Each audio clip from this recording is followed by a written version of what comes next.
if you're actually interested in that stuff, I think it's really cool to investigate more of that because it allows you to become a more well-rounded person and musician and like citizen. And man, what else is education for? It was great to chat with today's guest. He is no stranger to the podcast. I'm Jason Heath. This is Contrabass Conversations, and we are talking with my friend and colleague, Trevor Jones, who recently launched the Scholarship Roadmap. You have certainly heard about it.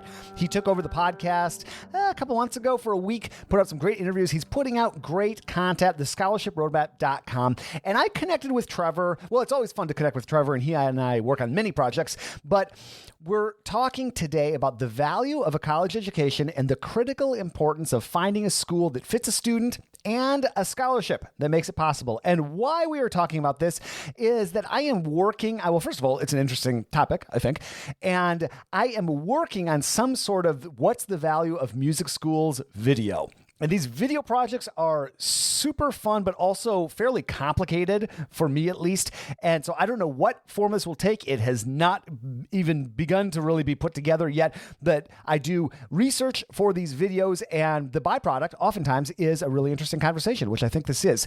So definitely check out Trevor's site. We've got that all linked up in the show notes. Quick shout out to our sponsors, Dorico, Ear Trumpet Labs, Practisma, and Modacity. More on them later, but let's dig into this conversation with my buddy, Trevor Jones. I was talking with David White today, who is, was on the podcast. It was like 4 years ago, but he heard the Jason Haheim episode I put out about the value of colleges and was like, listen, I did not go to college. I dropped out of Berkeley after 2 years. And so we had a really interesting conversation. So I'm thinking what I'll probably try to do is I'm obviously going to just put all these out on the podcast, but I'm going to try to maybe do an explainer video with like a few people dropping in, like, what's the value of college? And it's a complicated question, obviously, and I'm probably not going to be able to solve it on one video. Yeah. but I think it'd be kind of neat to. So that was sort of my thought of the more I dig into it, it's like the more layers there are.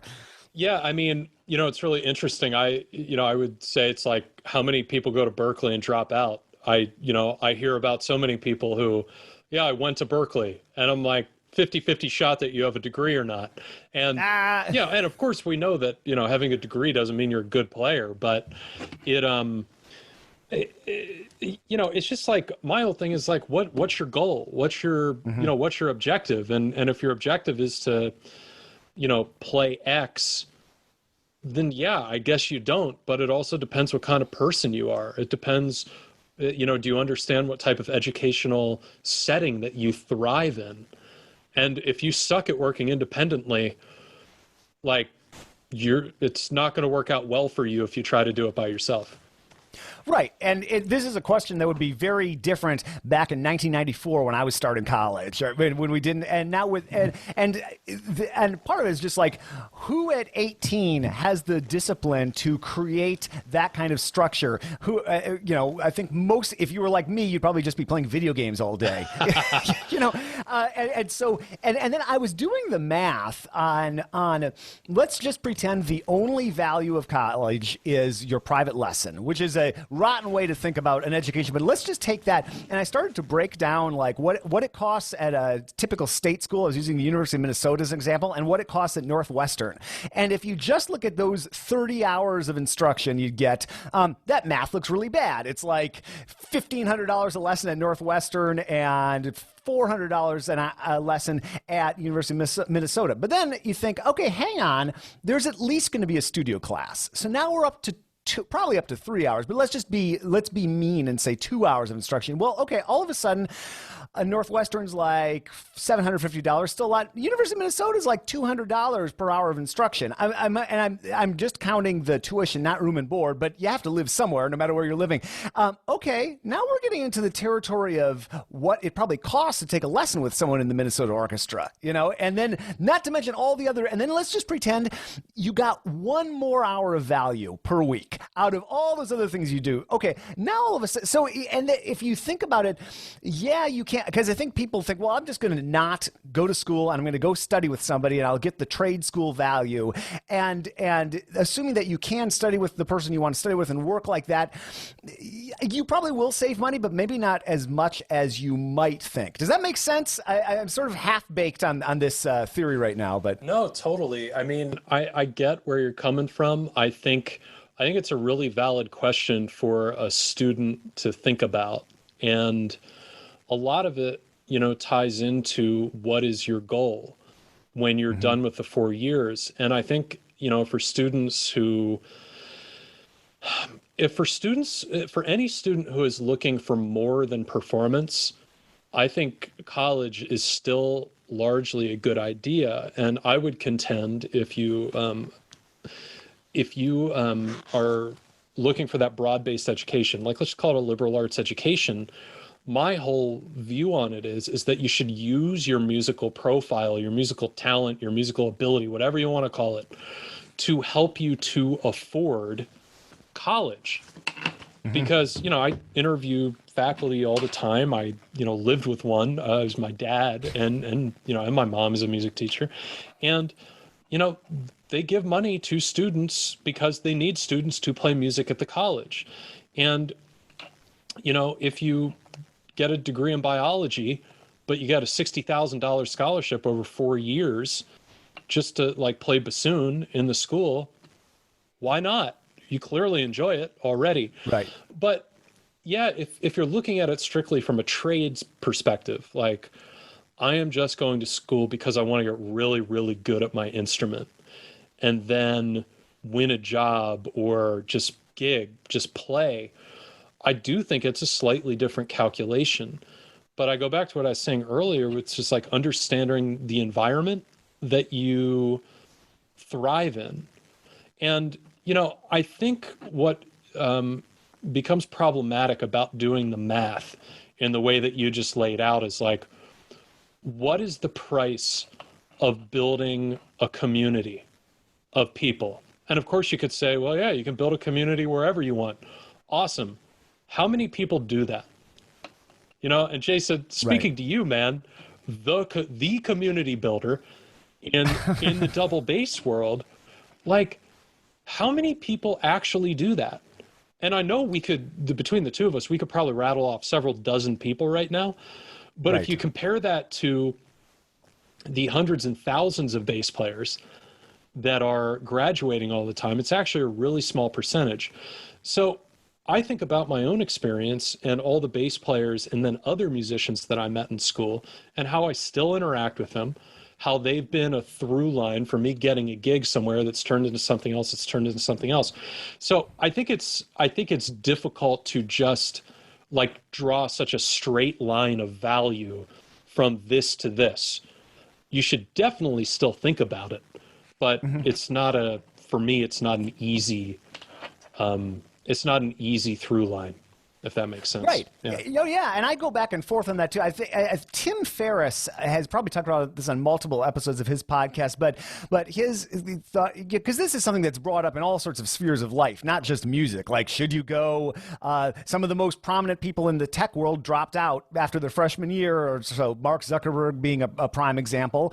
Love him or hate him, but Tim's thing, and Tim went to Princeton. His thing, his sort of riff on this is college offers the most convenient environment for learning the sort of skills that you want to take into life. You can absolutely do that on your own, but the challenge of understanding how to do that and motivating yourself and having the maturity to do that is tricky. The thing that I was talking with David White about this morning, and I've talked about this a lot, is just the system. By and large, the academic system, or we can talk about academic music system, music academic industrial complex. I think I used that term at one point. It doesn't really have your best interests at heart. individuals will have your best interests at heart oftentimes, but this system, these schools are trying to draw students in to make it work financially, to exist as a school, to make money. They're not necessarily looking out for you, even if some people at the school are. It's just a tricky system to sort of understand that it's not this warm, embracing environment necessarily. I'm sort of tripping all over myself with that question, but no, I totally feel you with the people. I actually argue that a lot of the people are great, at least in my experience too. I had a great higher education experience as a student. I think but the incentives of the system, like you said, are all screwed up. Like, how does something cost whatever the percentage greater than it was 10 years ago?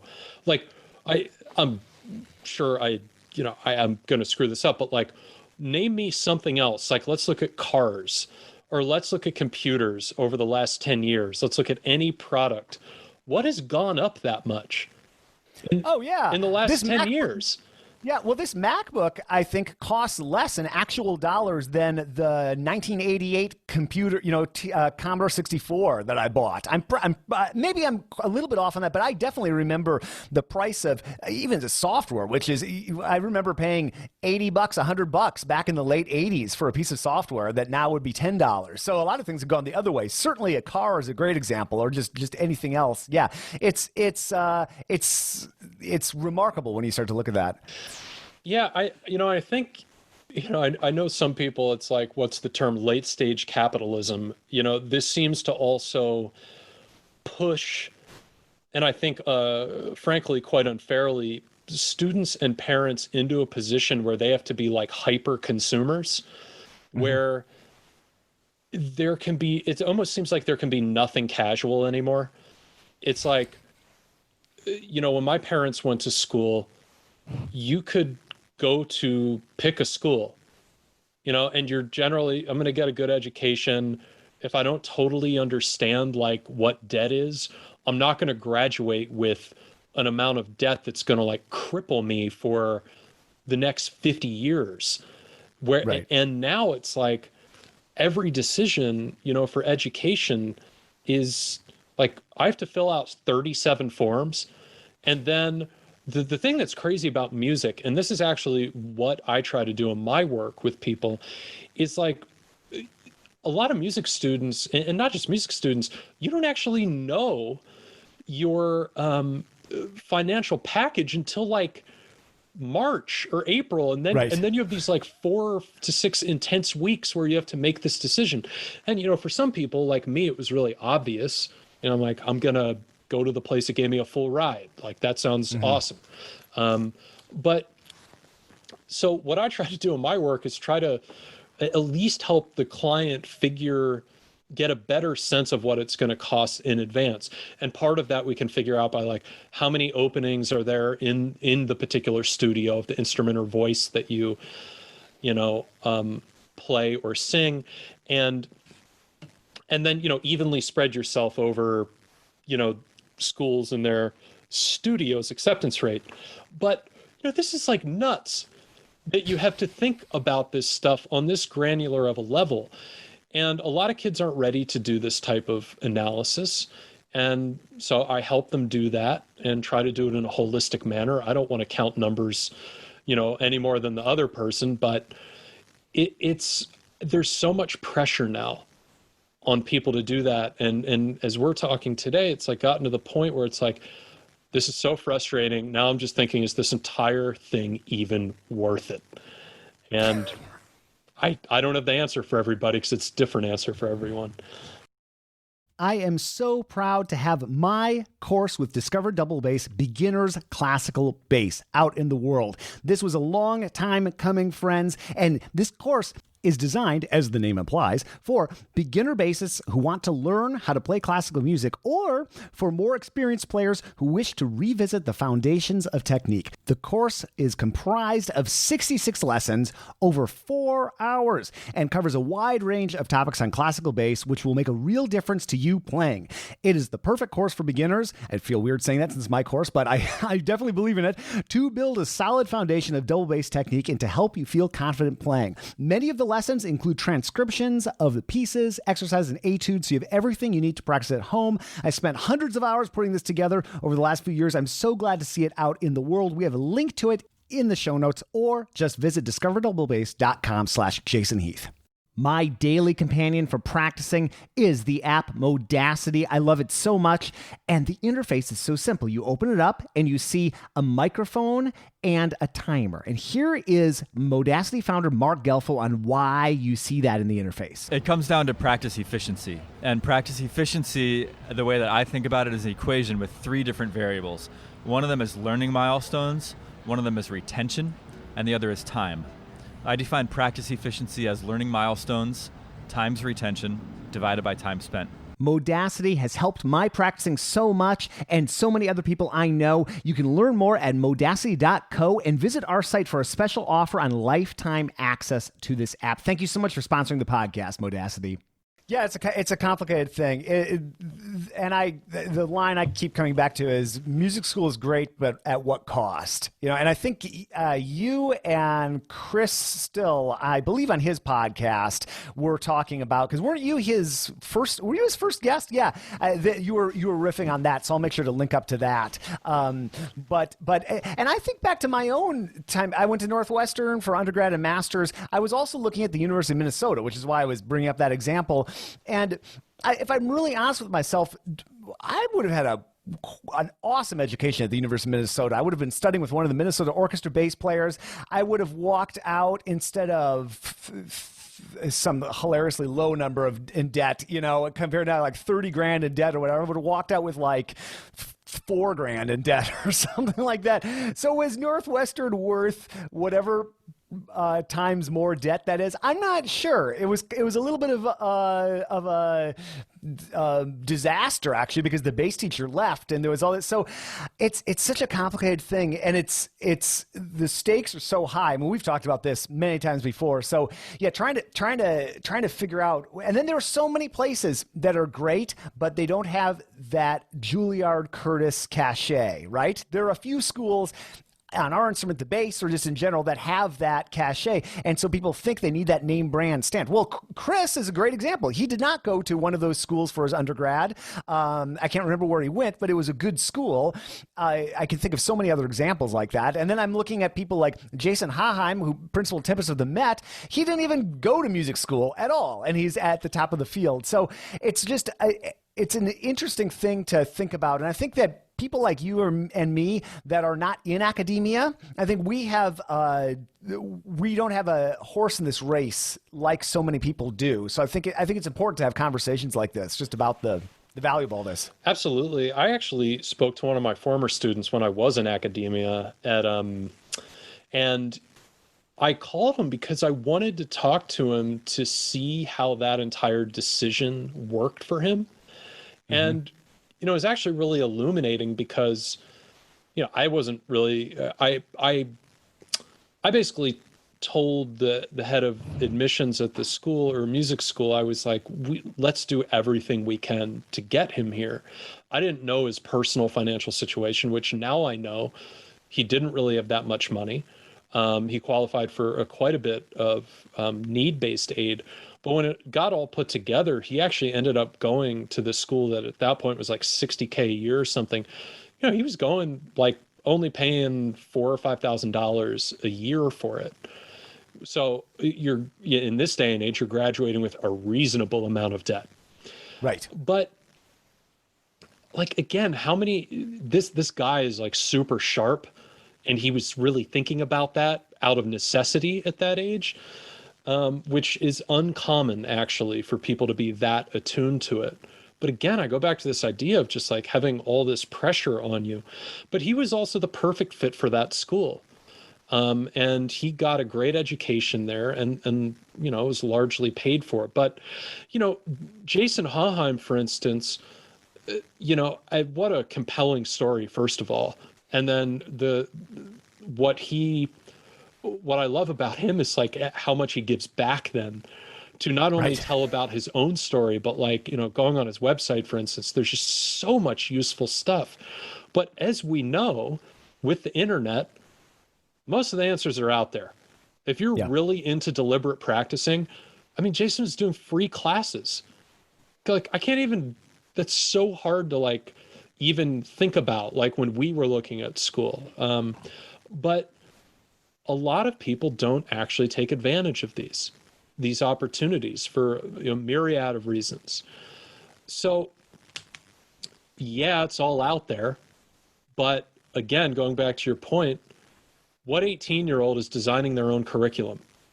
Mm-hmm. You are so unique if you're doing that. Just like Jason Haheim is completely very unique to have won his position without having a degree that focuses on performance. It's a great story and it's exceptional, but that situation is an outlier. I hope it becomes more common, but right. We take the exception part of exceptional. For him, most musicians do not have that tail.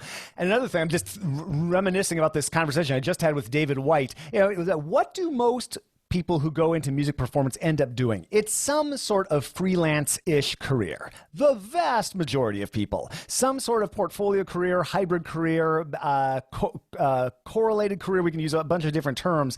And then who is and these are big generalizations, but is your average faculty member? Well, probably not somebody who's done that, right? At a music school. Maybe if they're adjunct, but it's far more likely if someone has gone into academia that they have not started their own business and tried and failed and learned how to network to get jobs on Broadway and started their own band. And so all those skills that are outside of just playing your instrument, the skills for building a career,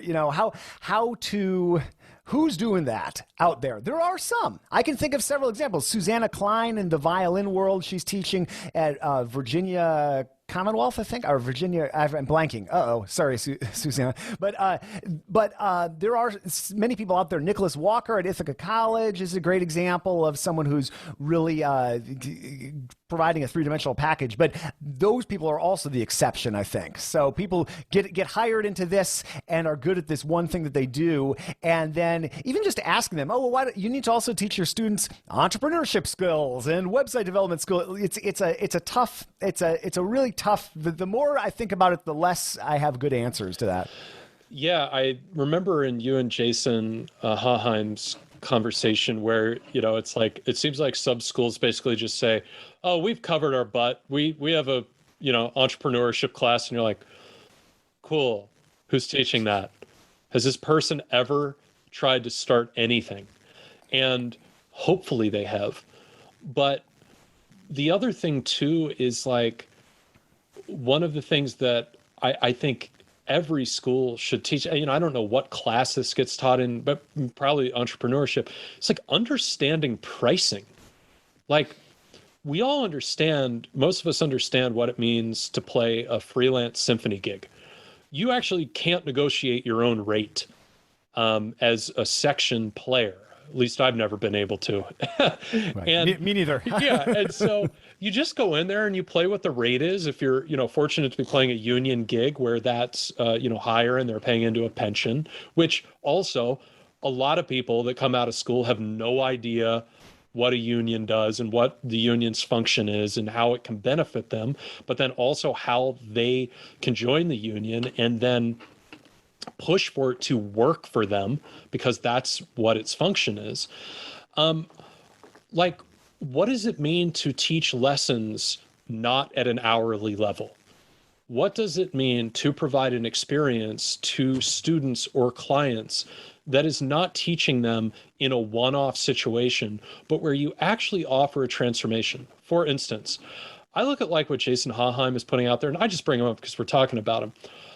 A deliberate practice program, the value that is delivered during a program like that, what is that? What's a 6-month deliberate practice program, a 4-month deliberate practice program? Let's say you got one-on-one session a month and, a bunch of group sessions. It's worth way more than $250 an hour. Like, you can be completely transformed in the way that you learn music after that. And what that can bring to the rest of your performance career, then sky's the limit. But who's telling you about that in school?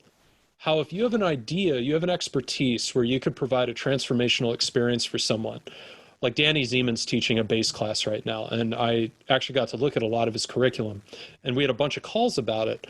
And when he went over the ear training component of it, I got so excited. I was like, dude, if I would have had this when I was in school, this would have changed my life. But it wasn't available. And Danny's pricing that. It's a premium price point, if you want to call it that, but it's also a price point that can actually support somebody. And so I think there's a huge conversation that's not being had about, guess what? You're not going to be able to sustain a career financially by playing a bunch of gigs that pay in between $75 and $100 a service with no pension, with no benefits, and no nothing. It's like we got to kind of figure that out for ourselves. And you did that on the blog, where you would write my best year ever. And it still wasn't really enough. And I was working like insane hours and everything. And I think that's a much larger structural conversation that needs to be had in a higher education setting. It's like actually just being honest about it. And honesty is a really great service that you can provide to students. This episode is brought to you by the Practisma Practice Journal. And here's Practisma author Susanna Klein on an incredibly important topic for practicing. Confidence is important. I think it's really fundamental to sort of not beating yourself up in the practice room. Not just because we deserve it, because I think we do. I think we deserve to be happy. But also because, if you're not happy, you get all tense. And especially for string instruments, tension is the killer of all good things sound related.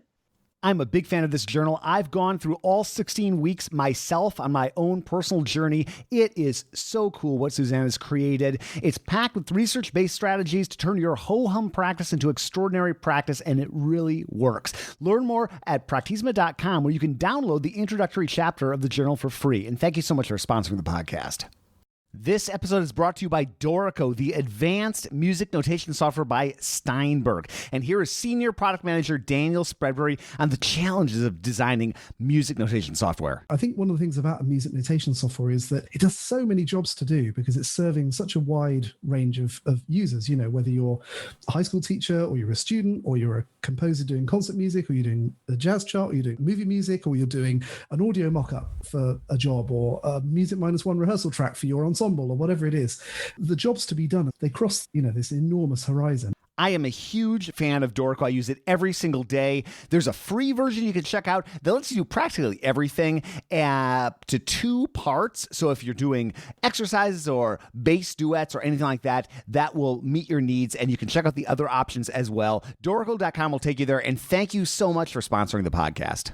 Yeah, it's interesting. Like for me, I was in that rat race of $75 to $100 gigs and teaching probably for far too little dollars, hourly lessons, 7 days a week, 7 years straight, and then I started blogging, started doing stuff online just because I got sick of it. I just decided to throw in the towel and set fire to everything and go back to school and do something else. And ironically, that made my career, which that actually upped my by deciding I didn't care what anybody thought about me. And I was just going to write about everything, and I'm going to intentionally try to just air my frustrations publicly. That led to a whole bunch of different things, and now I never do that at all. Except apparently I'm doing that about music school during the pandemic. But I went into this niche where I'm covering the bass world, and I'm a bass quote unquote influencer, which I despise that term, but that's probably a relatively accurate accurate assessment of my job title.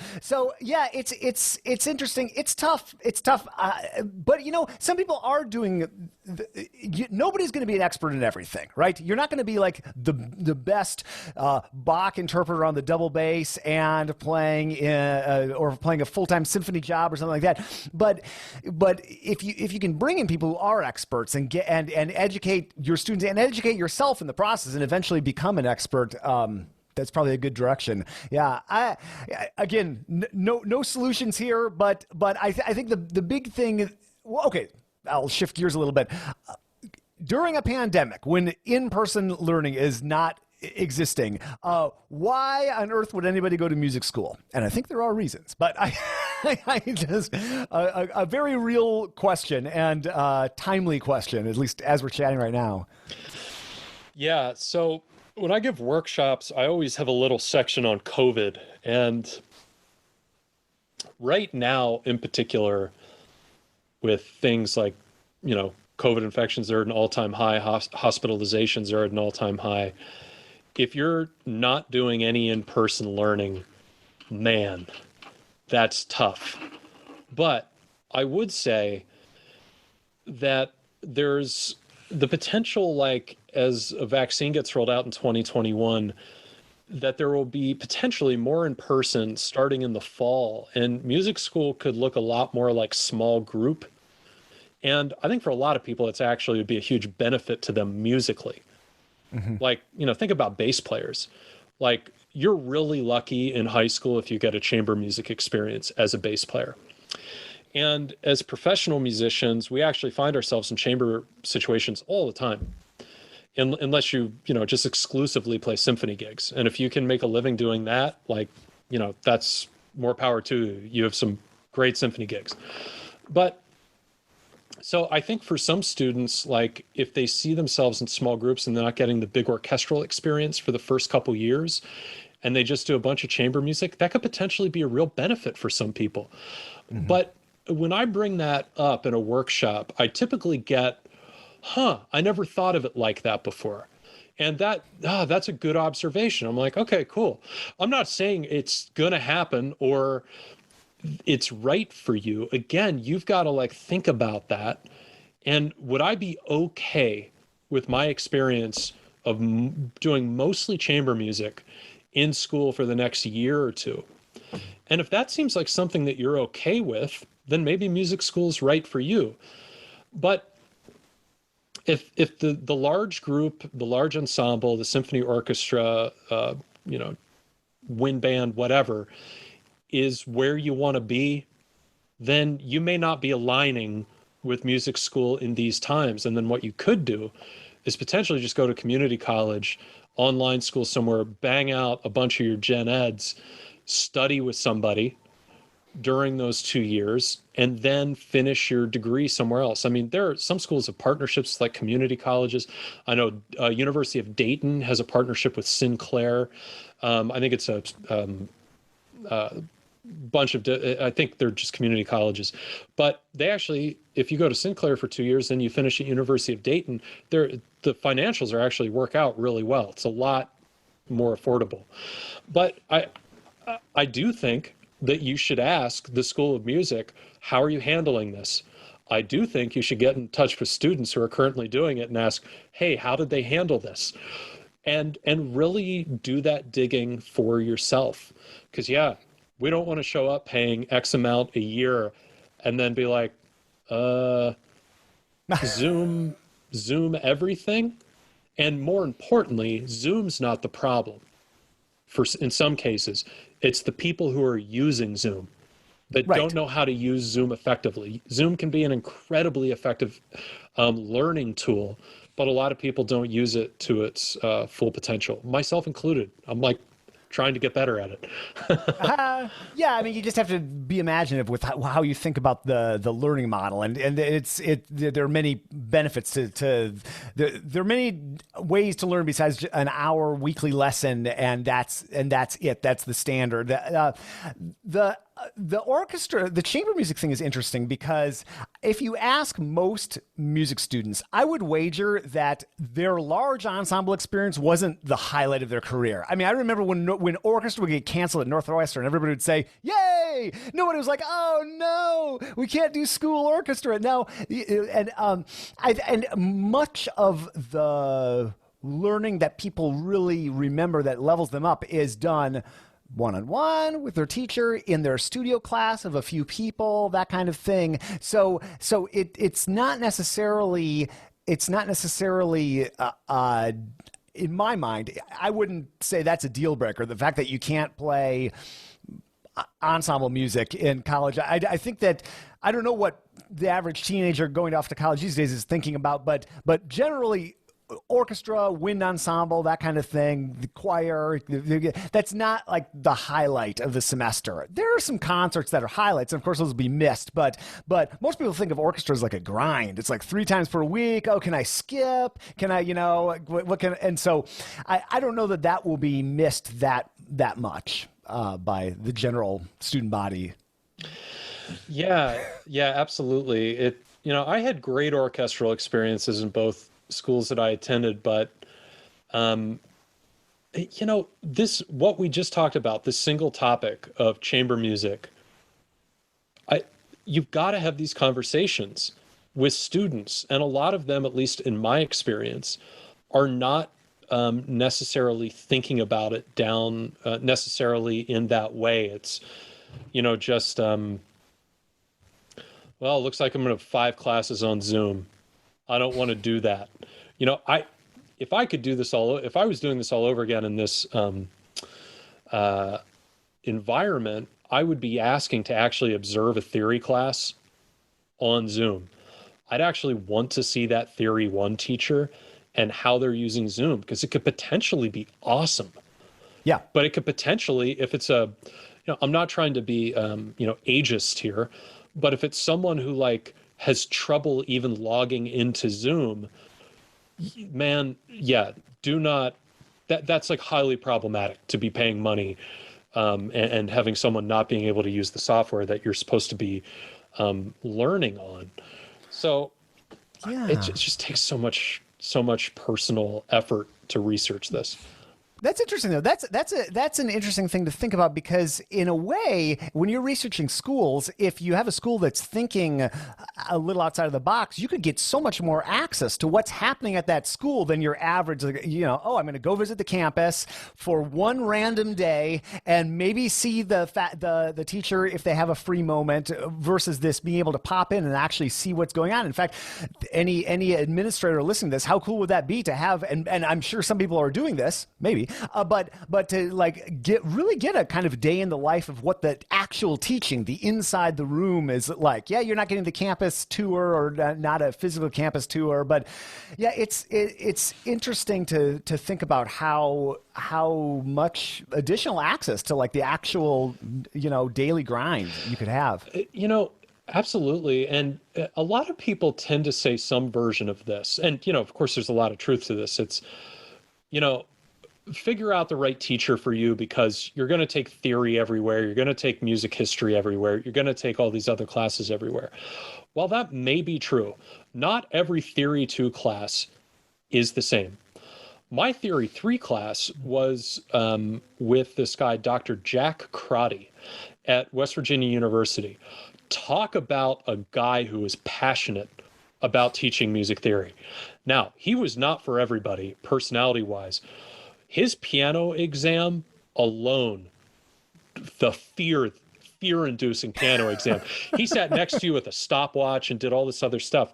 But that type of experience for me, and I didn't think about this, until really recently, him sitting next to you and saying 30 seconds left, and you're only halfway through the circle progressions, all of that tied into your overall training at the school, it got me in some ways more comfortable to perform under pressure situations, maybe on a particular instrument I wasn't 100% comfortable with. If I'm subbing in a pit orchestra and I'm not playing on my own equipment, it's a little, you just got to make it happen. That's the gig.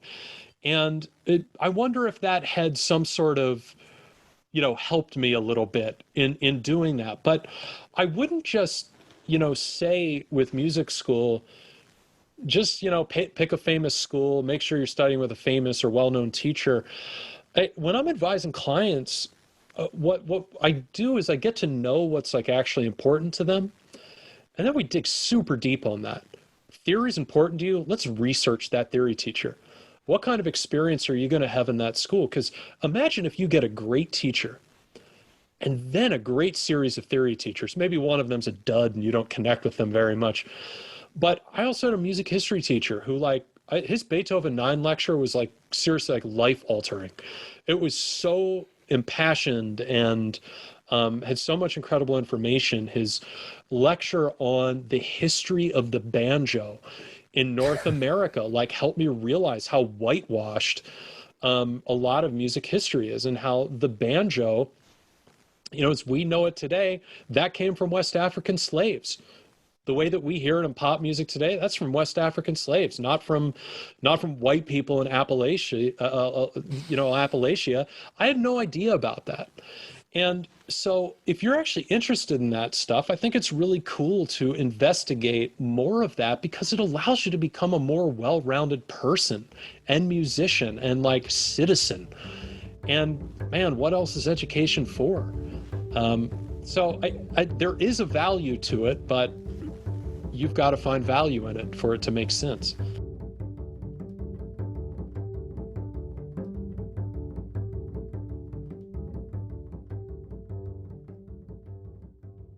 Thank you, Trevor. The scholarshiproadmap.com is where you can check out more about what he's up to. Thank you for listening to these episodes. I am on a streak of never editing these outros, so we'll see if I can maintain that streak today. I don't really have much to say except one cool announcement that I haven't mentioned on the podcast yet, because it came out the last time I did a batch of these. We have our Double Bass Blog Publications sheet music store up and running, and you're going to be hearing a lot more about that both on the podcast and if you follow us on YouTube or in email, which I would be honored to have us in your inbox or in your YouTube feed or however you call that. You can learn about all that at contrabassconversations.com. But if you go to, I know these are a lot of URLs. They're all linked up in the show notes, I promise. If you go to doublebassblog.org/music, that will take you to our sheet music store with 82 and counting. I think we're probably actually up to 85 by the time I record this. Titles from composers across the world, all sorts of genres. We've got arrangements, we've got original compositions, we've got bass solo pieces, we've got bass and piano, bass and guitar, bass and ensemble. We've got videos of many of these pieces and more to come. And I need a drink of water. And we're going to be starting to do these weekly profiles of particular pieces. So I'm going to be doing, like I said in the intro for this, a lot of the time these days, we'll see when the pandemic ends, but a lot of the time these days, I am doing interviews that become research for another project. So you're going to be hearing some of these composers in interview form on the podcast, but they're also going to be sprinkled in throughout some of these videos about their pieces. I'm really excited. It's the only, I haven't seen anything exactly like this online. And giant shout out to Trevor, who really took this idea and ran with it. And of course, all the composers who contributed their music, and things have been selling quite well the first few days out of the gate. So it seems like it's an idea that works. I'm just thankful to everybody involved in this. I am the 27th person that anyone should thank for this. It's really an idea that was suggested that Trevor with me along him, but he really spearheaded it and ran it. And it's a good example to me of the community that has formed around this podcast in the decade and a half that's been going and all the associated projects. So very cool. More to come. I will exit this outro because I have 3 more to do before lunch, and thank who have I got to thank? I got to thank everybody. Thank you. Thank you for listening. I appreciate it. Thank you to our sponsors. It's fun to have some folks back on board and talk about some companies that I really enjoy. It was cool to not have sponsors too for a few months. I had fun just doing it totally guerrilla style, but it's nice to have that financial support. And I always like working with companies. So thank you to our current sponsors here, December 2020, Dorico, Ear Trumpet Labs, Practisma, and Modacity. And thank you to the team who puts these these podcasts together. They are Michael Cooper, Steve Hinchy, Mitch Mooring, Trevor Jones, Krista Copper. I can't speak. Sorry, Krista. I'm butchering your name. Krista Copper. The music you hear is by Eric Hochberg in the background. It's really a jam that Eric and I did back in the mid-2000s at his place in the Chicago area. And Mitch is making killer basses. And he's just really a far-thinking, forward-thinking, whatever the correct term is, luthier. I love the work he does. I'm honored to have him on board on the podcast. And by the way, we have an intern coming on board, our first ever Contrabass Conversations intern. Thank you so much to Adam Booker of Appalachian State University for making that happen. We're planning out projects. We'll more to come in terms of that. If you follow along and if you're at the end of this episode and are listening, you're probably a true fan. And so I'll give you some more behind the scenes of how that's going in the outros for these episodes. I am your fairly long-winded host. Sorry about that. Jason Heath, and we will see you again soon for more life at the low end of the spectrum.